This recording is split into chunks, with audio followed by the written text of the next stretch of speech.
दोस्तों, इस लेक्चर में बात करेंगे यूनिवर्सल गेट्स के बारे में। यूनिवर्सल गेट्स कौन से होते हैं? तो बेसिकली नैंड और नॉर गेट्स हैं, इन्हें हम यूनिवर्सल गेट कहते हैं। वो क्यों कहते हैं? Because by using NAND gates और नॉर गेट्स, या तो अकेले नैंड गेट का यूज करके या फिर अकेले नॉर गेट का यूज करके आप कोई भी लॉजिक फंक्शन इंप्लीमेंट कर सकते हैं। आपको और किसी गेट की रिक्वायरमेंट नहीं है। आपके पास अगर बहुत सारे नैंड गेट हैं तो उनकी हेल्प से आप कोई भी लॉजिक फंक्शन इंप्लीमेंट कर सकते हैं। इसी तरीके से अगर आपके पास बहुत सारे नॉर गेट हैं तो उनकी हेल्प से आप कोई भी लॉजिक फंक्शन इंप्लीमेंट कर सकते हैं। आपको और किसी दूसरे गेट की आवश्यकता नहीं है। इसी वजह से हम इन्हें यूनिवर्सल गेट कहते हैं।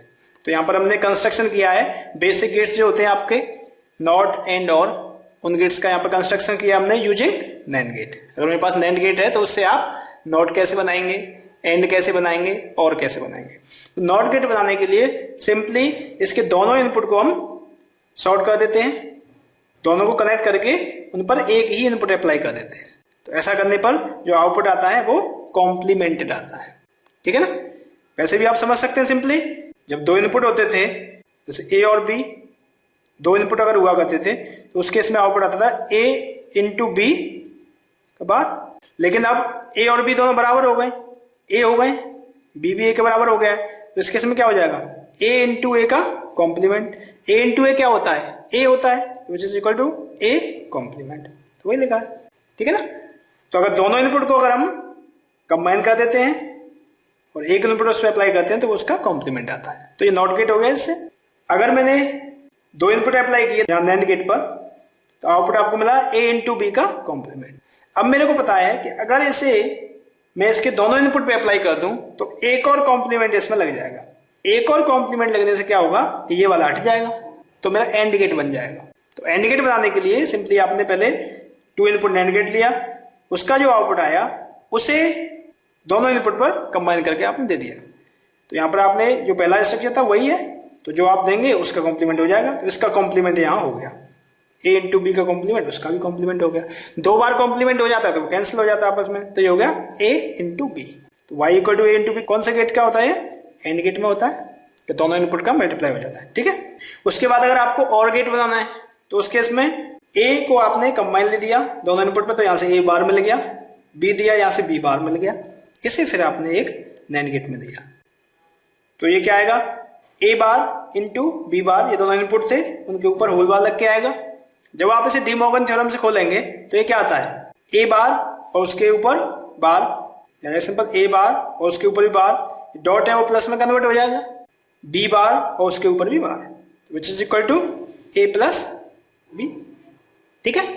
तो आपने देखा नैंड गेट की हेल्प से हमने नॉट गेट भी रियलाइज कर दिया, एंड भी कर दिया और भी कर दिया। और भी आप कोई एक्सप्रेशन इससे रियलाइज कर सकते हैं, वो भी हम आगे सीखेंगे। उसके बाद construction of basic gates using NOR gate. अगर आपके पास नॉर गेट हो तो आप उससे कैसे बनाएंगे? तो जो नॉट के लिए स्ट्रक्चर है वो तो सेम है। नॉट गेट के लिए आपने दोनों इनपुट को कंबाइन किया, सॉर्ट कर दिया, उसके बाद जो इनपुट अप्लाई करेंगे उसका कॉम्प्लीमेंट होकर हमें आउटपुट पे मिलेगा। तो नॉट गेट तो सेम उसी तरीके से आपने रियलाइज कर दिया। उसके बाद मैंने टू इनपुट नॉर गेट लिया, उसका आउटपुट आ रहा है ए प्लस बी, कॉम्प्लीमेंट आ रहा है। अगर इसे मैं एक और नॉर गेट के दोनों इनपुट पे अप्लाई करूंगा तो इस पे एक और कॉम्प्लीमेंट लग जाएगा, वो आपस में कैंसिल कर देंगे, तो ए प्लस बी मेरे को मिल जाएगा। तो इस तरीके से मैं और गेट रियलाइज कर सकता हूँ। तो इस केस में और गेट रियलाइज करने के लिए ये स्ट्रक्चर रहेगा। तो यहाँ पर आपने y इज इक्वल टू हो गया ए प्लस बी का बार, उस पर भी एक और बार लगा तो ए प्लस बी आ गया। सिंपल देख सकते हैं। अगर आपको एंड गेट बनाना है तो उस केस में ए आपने इसमें कंबाइन करके दिया तो यहाँ से ए बार मिल गया, बी कंबाइन करके दिया बी बार मिल गया, इन दोनों को आपने नॉर में लगाया। तो इसके इसमें आया y equal to A bar plus B bar, इसका होल बार। जब आप इसे डी मॉर्गन थ्योरम से खोलेंगे तो A bar bar into plus था वो डॉट में कन्वर्ट हो जाएगा, बी बार आपस में कैंसिल हो जाएंगे, कॉम्प्लीमेंट्स ए इंटू बी, तो ये एंड गेट हो गया। तो इस तरीके से आपने नॉर गेट की हेल्प से नॉट गेट, और गेट, एंड गेट बना दिए। और भी कोई बूलियन एक्सप्रेशन होता उसे आप इंप्लीमेंट कर सकते थे। तो यहाँ पर आप स्ट्रक्चर देख सकते हैं। नॉट तो सेम है दोनों में, नॉट है इसी तरीके से नॉट है, और में यहाँ पर इस तरीके से हमने लगाया है, लेकिन यहाँ पर जो और का है स्ट्रक्चर इस तरीके से है। एंड का यहाँ पर आप देख रहे हैं सीरीज में दो एंड गेट लगे हुए हैं, लेकिन यहाँ पर एंड में तो इसमें थोड़ा सा ये लिटिल बिट डिफरेंस है, ये आपको देखना है। एक क्वेश्चन हम लेते हैं simple, the Boolean expression for the given circuit. ये सर्किट दिया हुआ है, इसके लिए आपको बुलियन एक्सप्रेशन लिखना है। अब आप बेसिक गेट्स के बारे में जानते हैं तो आप इसके लिए एक्सप्रेशन लिख सकते हैं। तो इसका आउटपुट क्या आएगा, ए बार आएगा, ये बी इधर आ रहा है, इस जगह पर इसके इनपुट पर बी आ रहा है, ये सी है। इसका आउटपुट क्या आएगा, एंड गेट है तो ए बार इंटू बी, इसका आउटपुट आएगा बी सी।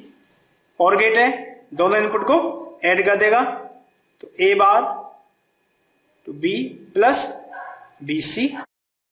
इस पर इनपुट है डी, तो y इक्वल टू क्या हो जाएगा, D into A bar B plus B C. इस तरीके से हम निकाल लिया आंसर।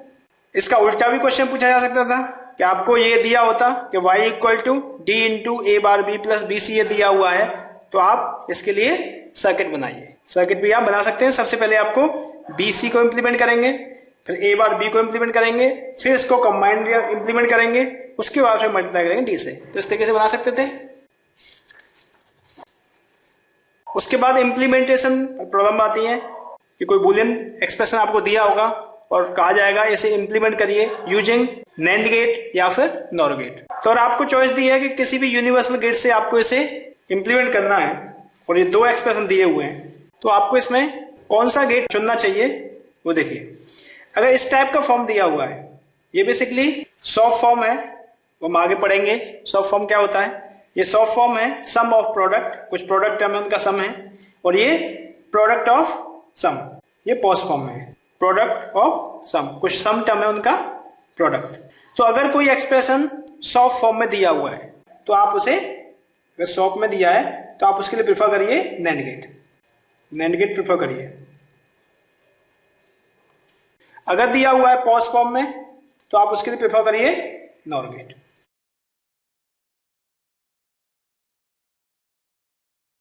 अगर उन्होंने कहा है कि ये दिया है लेकिन उन्होंने कहा है कि इसे आपको नॉर से करना है, फिर तो नॉर से करना है, फिर तो कोई प्रेफरेंस वाली बात ही नहीं है।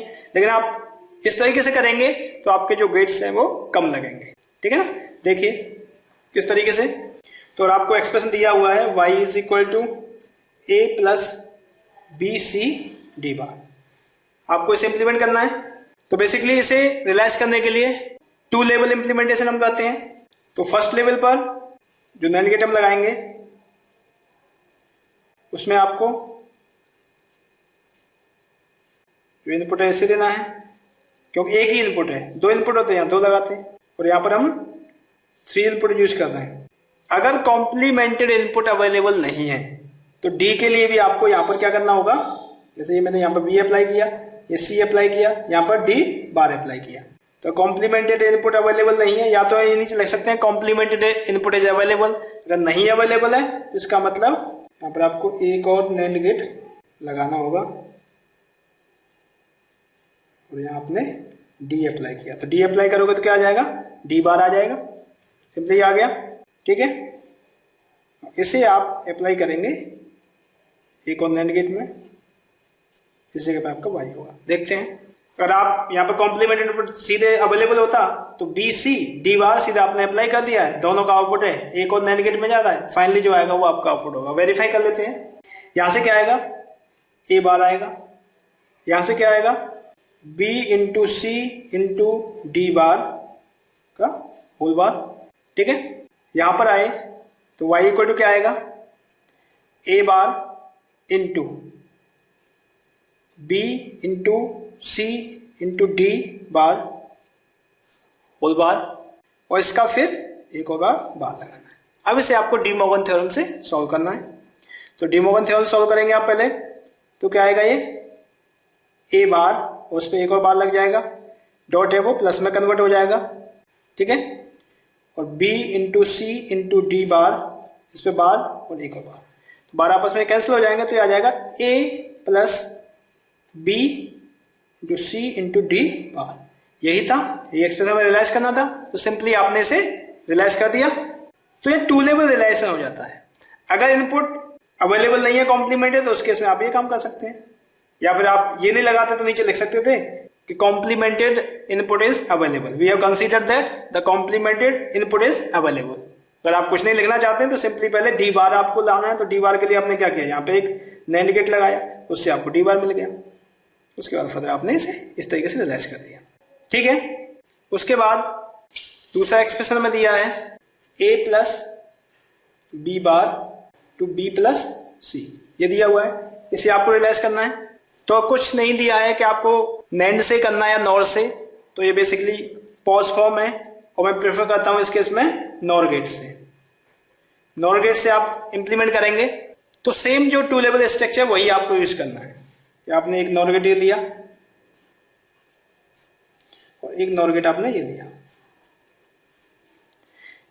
आपने इस पे ए अप्लाई किया, यहां आपको बी बार अप्लाई करना है।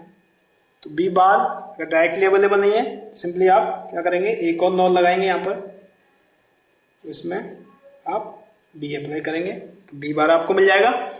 उसके बाद आपने बी अप्लाई किया है, चाहे तो यहां से सीधा इस तरीके से कनेक्ट कर दें या डायरेक्टली आप यहां से बी अलग से लिख दें, बी और सी। इसे फिर सेम स्ट्रक्चर आपने लगाया यहां पर वाई, तो इस केस में जो आउटपुट आएगा वो यही आएगा। वेरीफाई कर लेते हैं कि आ रहा है कि नहीं आ रहा है। देखिए इसका आउटपुट क्या आएगा, ए प्लस बी बार का होल बार, ठीक है। इसका आएगा बी प्लस सी का होल बार, इसका क्या आएगा, ए प्लस बी बार का whole bar plus B plus C का होल बार, और इस पर भी क्यों, इसकी वजह से एक बार आएगा, दोनों इनपुट हो गए, इनका प्लस हो गया, फिर एक हमने बार लगा दिया, तो ये किसके बराबर आएगा। देखिए डी मॉर्गन थ्योरम से इसे आप ओपन करिए तो हो जाएगा ए प्लस बी बार, पर एक बार तो पहले ही था और ये किसकी वजह से आया, और प्लस है वो इनटू में कन्वर्ट हो गया, बी प्लस सी का बार, इस पर एक और बार, तो बार आपस में कैंसिल हो जाएंगे, तो ये आ जाएगा आपका A plus B bar into B plus C. तो यही चीज है, ये हमने रियलाइज किया। तो आपको अगर ये इंप्लीमेंट करने के लिए आ रहा है तो ये अगर निकाल के दिखाते हैं बहुत अच्छी बात है, अगर नहीं निकाल के आते हैं जस्ट आपको ये गेट बना के दिखाने और यहाँ पे y लिख देना, y is equal to this one, आपको ये सब करने की जरूरत नहीं है। तो इसका रियलाइजेशन हो गया, ठीक है, आसानी से रियलाइज कर सकते हैं। तो इसी रियलाइजेशन को कहा होता, इसे आपको नैंड से करना है। तो देखिए किस तरीके से हम करते हैं नैंड गेट से। मैं तो आपसे कहा है कि अगर ये पॉज फॉर्म में दिया है तो मैं नॉर से करता हूं, लेकिन अगर इसे नैंड से कहा जाता तो उस केस में आपको क्या करना होता, उस केस में आप नैंड गेट लगाते, एक नैंड गेट लगाया आपने, दूसरा नैंड गेट लगाया, ठीक है, और यहां पर अब जो अप्लाई करते आपको अप्लाई करना होता ए बार। ए बार अप्लाई करने के लिए आपको एक और नैंड गेट लगाना पड़ेगा जो कि आपको इस तरीके से मिलेगा, मतलब कॉम्प्लीमेंटेड इनपुट अप्लाई करते, बी आप सीधा अप्लाई करते बी, और इस जगह बी बार आप अप्लाई करते, तो बी बार अप्लाई करने के लिए आपको क्या करना होगा, यहाँ पर एक और नैंड गेट लगाएंगे, आपने बी अप्लाई किया तो बी बार हो गया, और इधर सी बार आपको अप्लाई करना होगा, तो सी बार के लिए एक और नैंड गेट लगाना पड़ेगा, यहाँ सी अप्लाई कर दिया, तो यहाँ सी बार हो गया इस तरीके से। इसके बाद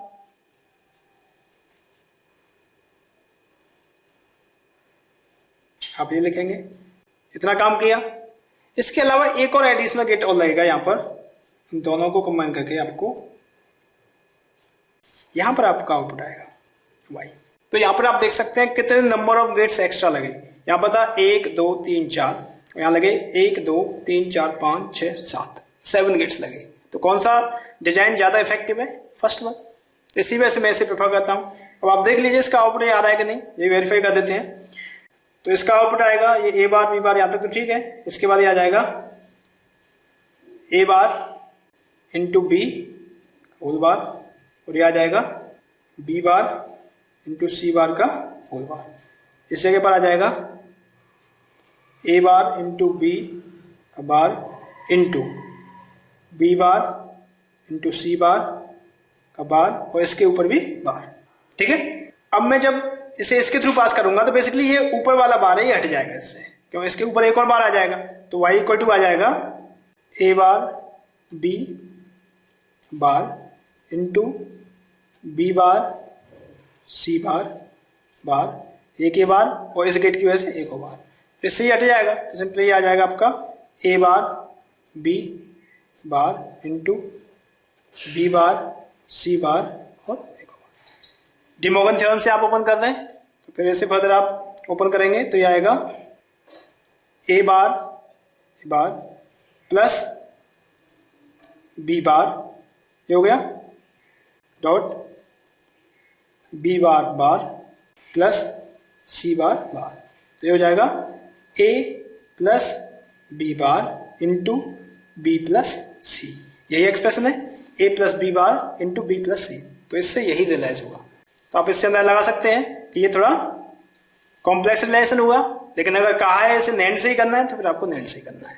तो इस तरीके से कर सकते हैं। इसी तरीके से जो पहला रिलेशन था इसे मैंने प्रेफर किया था नैंड से, अगर इसे नॉर से कहा जाता तो सेम अप्रोच आपको यूज करनी होती। जस्ट जो इनपुट थे यहाँ पर मैं सिंपल अप्लाई किए थे, आपको कॉम्प्लीमेंट करके अप्लाई करने होंगे और आगे इस तरीके से एक और गेट लगाना होगा। करके देखिएगा, सेम रिजल्ट्स आएंगे। आई थिंक समझ में आया होगा नैंड और इम्प्लीमेंटेशन।